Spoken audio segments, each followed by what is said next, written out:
سالتونه؟ 21. تو رابطه ای؟ خیلی. با مادرتون چه حد صمیمی؟ خیلی.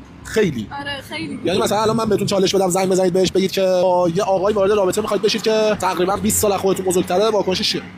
نمیدونم. صمیمی هستیم ولی نمیدونم واقعا چه واکنشی در این حد نه. نمیدونم چه واکنشی بدیم. حالا شما یه زنگ بزنید و بهش بگو ببینیم ریاکشنش چیه. اوکی؟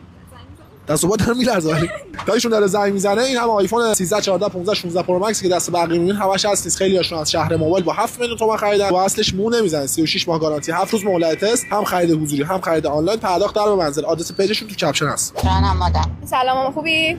سلام عزیزم، تو خوبی؟ ماما من یه کاری کردم.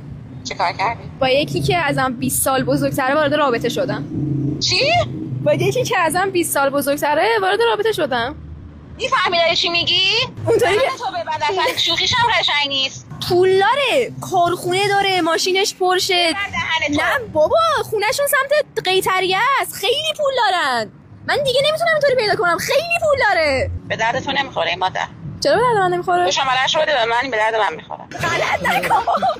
درست هست. اون بابات بیخیر نباش. پدر سگ میگم شماره‌اش بده به من. مامان این برا منه. داداشی چیزی نداره مادر دختری با هم جاری چیزی بشی؟ مامان ای خدا زیرا خود چیکار کنم؟